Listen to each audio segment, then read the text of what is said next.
The Acropolis stands above Athens, crowned with the relics of a civilization which in its time was the greatest in the world. The buildings have been damaged by time and a succession of invaders, but the spirit of ancient Greek civilization permeates the minds of millions who've never heard of Pericles or read Aristotle. The Temple of Victory was built 2,400 years ago. The Turks pulled it down and an Englishman restored it. Modern Greeks have grown up among ruins of buildings commemorating ancient triumphs. They still have the lovely lion carved to honor Alexander's Persian victory. They also have the hideous memorials of the late war and occupation and civil strife. Their struggle lasted 9 whole years. Today, the Marshall Plan aims not just to restore Greece to its meager pre-war level on the brink of famine and revolution. It aims to set Greece on the road to mounting prosperity. Without ports and shipping, Greece, the peninsula with its attendant islands, could not survive. To get ships into the shattered ports was one of the first jobs to be done. Greece lost 75% of her ships in the war. American Liberty ships sold at low prices helped to make good the losses. New port equipment was brought in to replace the installations destroyed by war. So in May 1948 began the unloading of Marshall Aid supplies, food, raw materials, and machines. By the end of May 1950, a total of 240 million Marshall Aid dollars had been spent on Greece.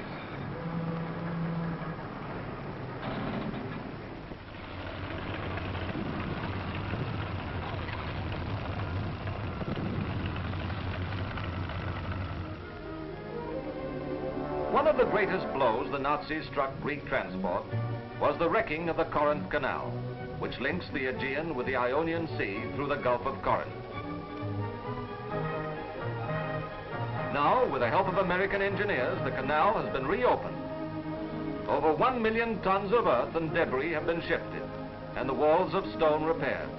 Road, rail, and footbridges have been restored, and ships can now steam through, avoiding the long haul round the Peloponnese.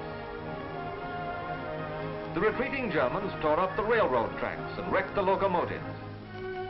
Anywhere but in the Balkans, they would be regarded as scrap metal. But the Greeks have a genius for improvisation. They've had long training in making the best of a bad thing. And what they can do with a locomotive, which anybody else would consign to the junkyard, is quite remarkable.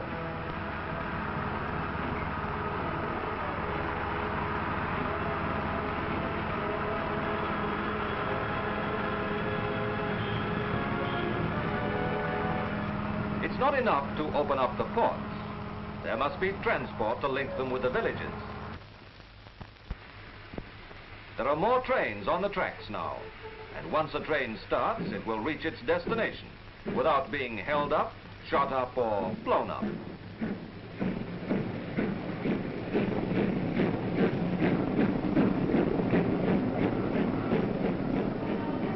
Most roads in Greece are tortuous, rough, and unsuited for cars. But already 1,000 miles of highway have been resurfaced. The motor car is starting to compete with the mule and donkey as a way of getting places. It is hard to imagine the task of joining by modern roads thousands of villages scattered thinly through mountain valleys. But unless the villages are linked to markets and to ports, trade will go on stagnating. And the villages. There's nothing so savage as guerrilla fighting and civil war. Villages are burnt out, wrecked, razed. You'd think no one could ever live in them again.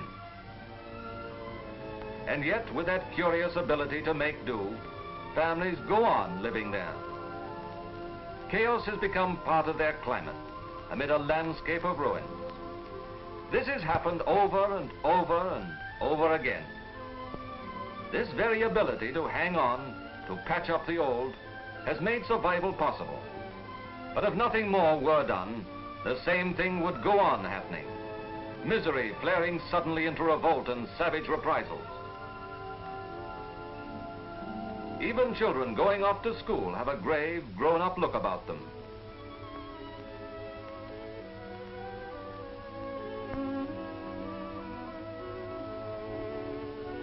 Yet families still have hope and courage. They still work even with bare hands for the things they want. An end to chaos and squalor, a decent, peaceful life. Marshall Plan fieldmen go from village to village, advising on building plans and methods.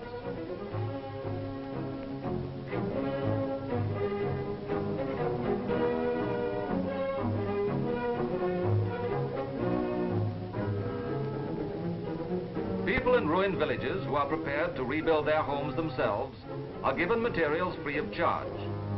Most materials can be got locally, but the Marshall Plan supplies timber and accessories. Some communities are moving right away from dark, narrow, sickly villages to new sites, healthier and open to the sun. Often the men building their homes are farmers returning to the land. During the Civil War, 1 in every 10 of Greece's 7 million people fled from home. 250,000 homes were wrecked or badly damaged. Now the families uprooted by war are coming back to their homes and their farms. Even the children are enlisted to help rebuild the schools. Going at this speed, it'll just about be ready for her children. Many Greek houses today are a patchwork. There's a clean new living room, but it leads to a kitchen still old and shabby. The school bells are ringing out again.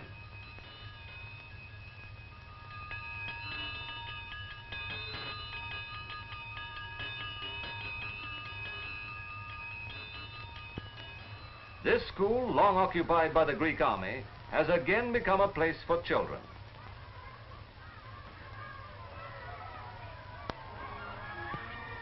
The farmers are back in new villages tending their small flocks. So small, they're almost part of the family.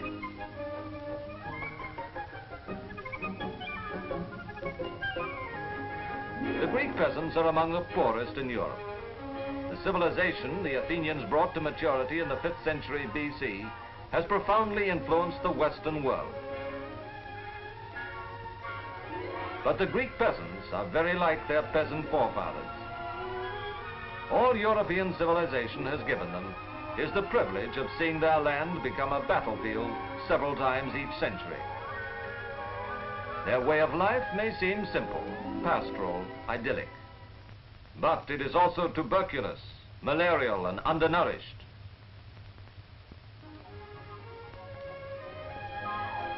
Methods of farming are appallingly primitive, and so is the system of land tenure.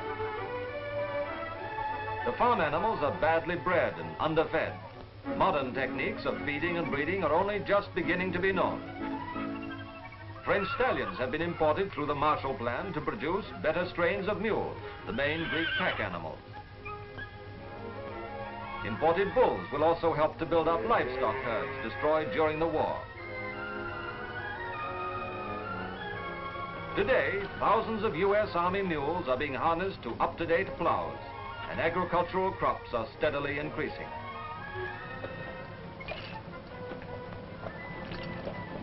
To step up the food supply still further, Marshall Plan experts explain the use of modern American farm machinery. Americans, like all Western peoples, have a great debt to pay for the heritage of ancient Greece. They are beginning to repay it by teaching modern Greeks ways of farming which can make their country prosperous again.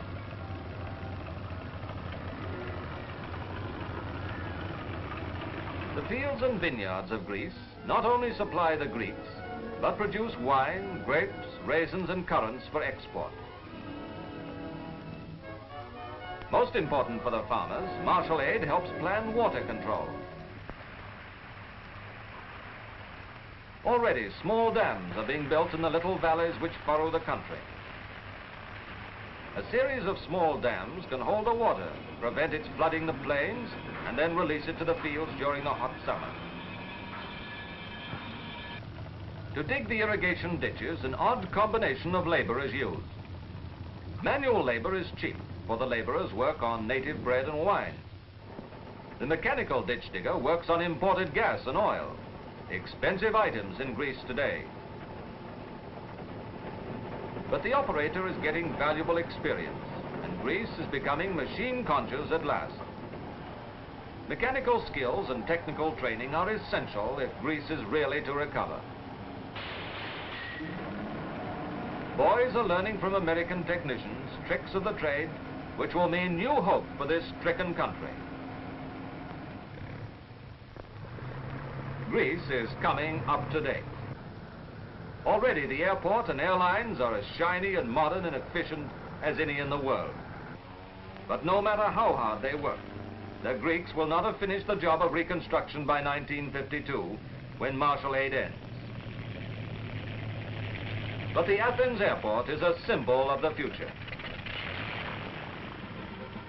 Athens is one of 6 junctions of the world, and planes of 26 airlines touch down here.